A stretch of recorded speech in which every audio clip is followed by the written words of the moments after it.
You're watching KRDO News Channel 13, where the news comes first. Your news starts right now. This morning, crews are making good progress on that wildfire burning near the Royal Gorge. Good morning, everyone. Happy Friday. It is 5 a.m. on July 10th. I'm Brynn Carman. I'm Josh Helmuth. Thanks for tuning in. So happy you're here. Fire commanders reporting that the YMCA fire is now about 30% contained. This fire located, again, about 4 miles southwest of Canyon City. And that's where we find News Channel 13's Kolby Crossley this morning. Kolby, can you see anything as of right now? Josh, it's way too dark to really see anything at this moment, and it is really humid out here, so that might be helping keep some of those flames down. Now, the fire did grow yesterday, for going from 260 acres to 293, but through the day, 4 hand crews took advantage of retardant laid down by aircraft to establish control lines in places along the fire's edge. Their efforts resulted in containment of approximately 30% of the fire's perimeter. Helicopters continued making bucket drops of water throughout the day to cool off hot spots and address spots that were inaccessible by ground crews. Now, much of the smoke produced yesterday was from interior fuels, yielding only small growth on the fire's perimeter. Although containment is increasing, smoke and possibly flames will continue to be visible from Canyon City and neighboring areas. And the good news is with this fire that no evacuations have been made and the fire is not currently threatening any homes. Now, they said that smoke should still be able to be seen. We'll definitely be able to see that hopefully when the sun comes up and be able to show you exactly where that smoke is coming from. But for now, I'll send it back to you here live in Canyon City. I'm Kolby Crossley, KRDO News Channel 13. All right, thanks, Kolby. And of course, it doesn't help it's been so dry, so hot. Here's a live look at Estes Park where things are very pleasant this morning. Chris Larsen, our Storm Tracker 13 meteorologist, with us right now. And Chris, if people are concerned about some of those wildfires, you really need to be proactive because the forecast is still pretty dry, right? Yeah, super dry into the weekend. Now, while we do have a chance for a couple of isolated late-day thunderstorms, it's not going to provide a whole lot of wetting rain here across the area. Looking at your breakfast forecast here on a Friday, maybe you're going to go out and grab that bite early this morning in the upper 60s, low 70s, 78, 9 a.m.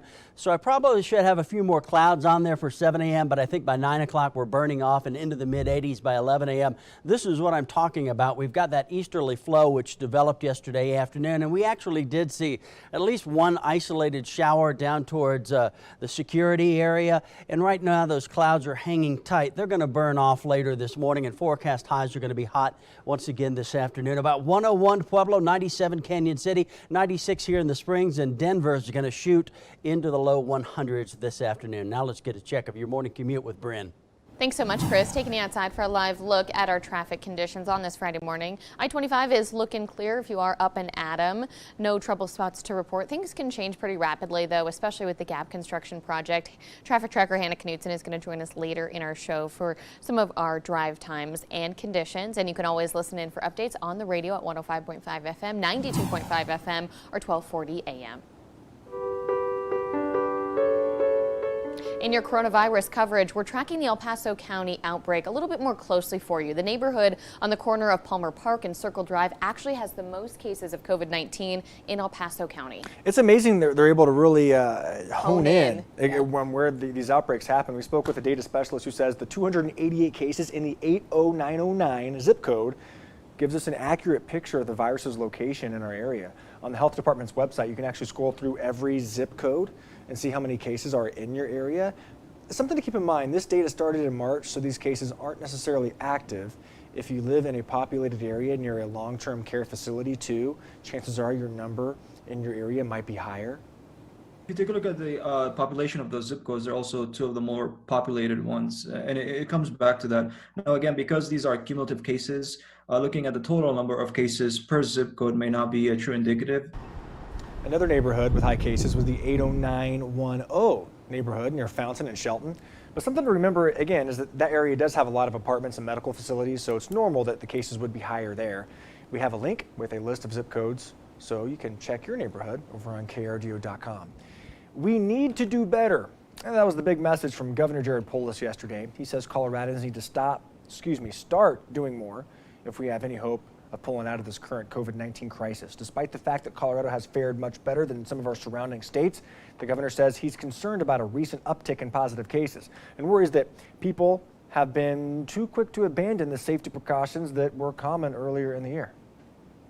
Why we need to do that is not political, it's not ideological, it's based on science. You can see the same science that we see.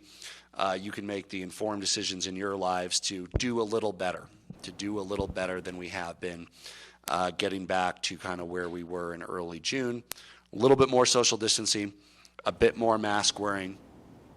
We're also learning more about a Colorado Springs research firm which has been chosen to participate in a big vaccine trial. UC Health and the CU School of Medicine will also take part in the trial. We'll enroll 1,000 patients. The Lynn Institute will be looking for 200.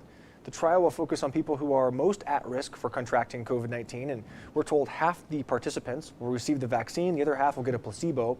Unlike many vaccines, this one doesn't contain the actual virus. Instead, it focuses on prompting an immune response from the body to prevent the virus from replicating.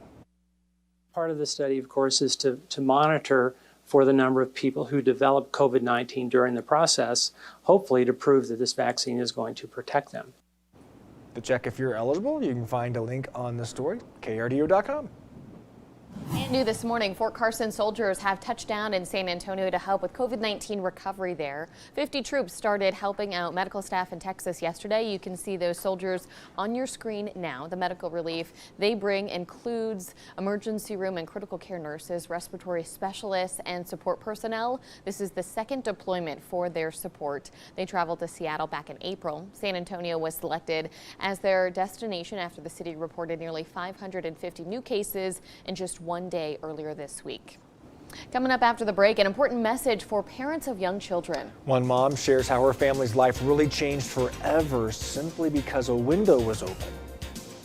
And good morning, Ordway. Seeing a brighter sky, and you can also see a little bit of cloud cover out there this morning. But we're going to clear out, and it's going to be hot again this afternoon. We'll take a look at your weekend forecast up next.